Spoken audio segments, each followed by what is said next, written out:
Do you get anxious thinking about future events?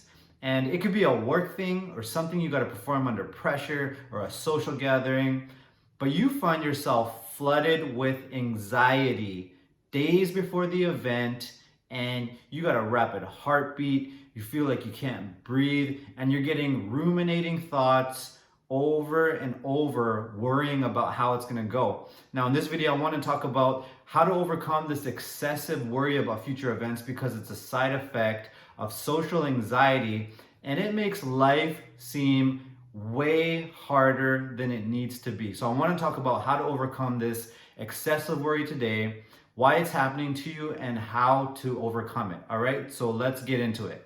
All right, welcome to the channel. My name is Ruben and I used to suffer from social anxiety. I was able to fully overcome it, and now I help other men fully overcome it as well.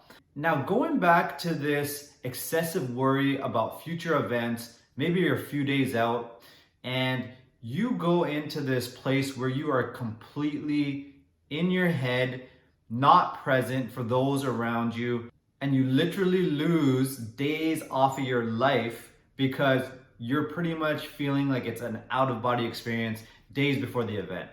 And I want to talk about why this is happening, because a big hurdle when it comes to overcoming social anxiety or even having social anxiety is the fear or the paranoia of your physical symptoms being surfaced or getting triggered. You showing your physical symptoms, blushing, trembling, shaking voice, sweating, your breathing's off. Having those symptoms show up in a social setting, maybe a work setting, whatever it is, but having people see your physical symptoms, that fear of embarrassment, that fear of being judged, laughed at, and then the shame associated once those symptoms come up. Now, when you live with social anxiety, you come up with two strategies, in essence, to basically cope or live with this condition. And the first strategy is a proactive strategy. Proactive. What that means is you are avoiding any situation where your symptoms could flare up. So if you find yourself that your symptoms, you blush, you lose your memory, whatever, in conversation, you avoid the conversation, right? Perfect strategy, proactive. You don't go into any situation where it flares up. Now, there is also a reactive strategy. So when your symptoms, if you blush and your voice shakes in conversations, the reactive strategy is you're in the conversation, the symptoms start to flare up, and you cut the conversation short. Right? So it's reactive. It's the symptoms are flaring up and you basically exit or cut short whatever you're doing in a reactive way to prevent further damage or further shame, further embarrassment of yourself. And what happens is when you have an event coming up, you understand that both strategies will not work in this case. You can't avoid the situation. Maybe it's work or social. You have to go to the event, you have to perform at the event, and you can't react and cut it short. You can't leave the party in like 30 seconds and just get out of there. You're on the hook at work, you have a responsibility, you have to do something. There's no way out of that either. And so you understand consciously and unconsciously, you got this event coming up and there's no way out. Your current strategies to prevent your symptoms from flaring up, they're completely disarmed. You are completely exposed, raw. People are gonna witness you tremble, blush, your voice shake, you lose complete control, get embarrassed, and you're gonna have to sit there and experience that painful experience of these eyes watching the whole thing unfold. And usually what people try to do when they try to overcome this is they try to overcompensate on preparation. They'll start to over-prepare for what their work presentation or what they gotta do, over-prepare, reread what they have to do, reread their speech, reread their demo, completely over-prepare to the point to where it is turned into almost a paranoia. It's become a confidence issue. Or they'll start to distract themselves away from that discomfort that they're sitting in days before. And you will lose literally days on your life. When I was struggling with social anxiety, I would be anxious and just completely in my head, lights are on, nobody's home for days. I would be moody, miserable for days. My girlfriend would try to get my attention for days, and like she could never get my attention. I would never be able to engage in conversation for days with she's my wife now, my family. I just lost so much time because of this. And then I got to the point where it was like, why does everything seem so hard? Why does every task that I have to do feel like it takes everything out of me?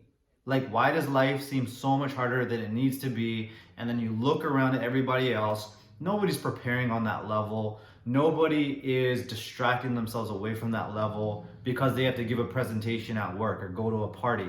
So if you want to learn more about my story, everything I went through with social anxiety, I wrote an ebook, and it goes into everything that I dealt with, everything I went through with social anxiety, all of the modalities, all of the therapy techniques, everything I tried to overcome it.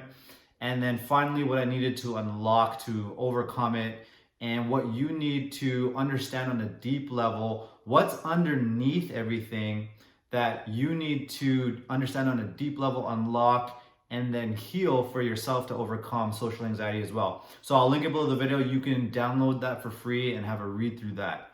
Now, how to overcome this excessive or this ruminating worry about future events. And the key is don't fall for the trap of over preparing or distracting yourself.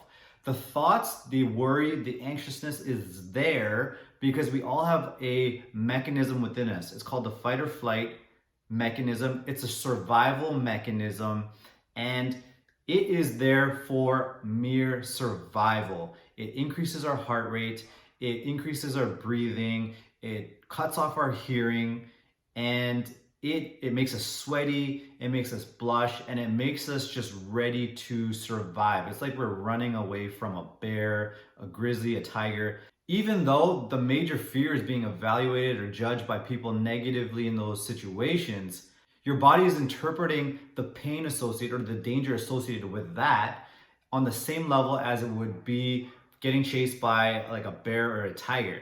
And so the key is don't fall for the trap. You're in this highly anxious state. Along with it comes the absolute compelling urge to over prepare or the urge to distract yourself. And those strategies are only going to make it worse. It's going to further ingrain the social anxiety or the anxiousness. And so the more you can detach from those urges and sit in your fight or flight response or that anxiousness, the more you're going to catch on to what's underneath it, why it's being triggered off, why those alarms are being set off. And you cannot do that until you sit in the discomfort. So it's important that you get to the root, because you're going to be able to reach your goals and live the life you want with far less resistance and far less effort. Everything will just fall into your lap once you stop coping and get to the root of the issue. And if you want to learn more about this, what you can do is join my private Facebook group. I got a great group of guys in there. They are in there specifically to fully overcome social anxiety. It's not a coping group. It's not a group where people are just flooding it with surface level solutions like CBD oil and medication and hypnosis and all this kind of stuff that just doesn't work.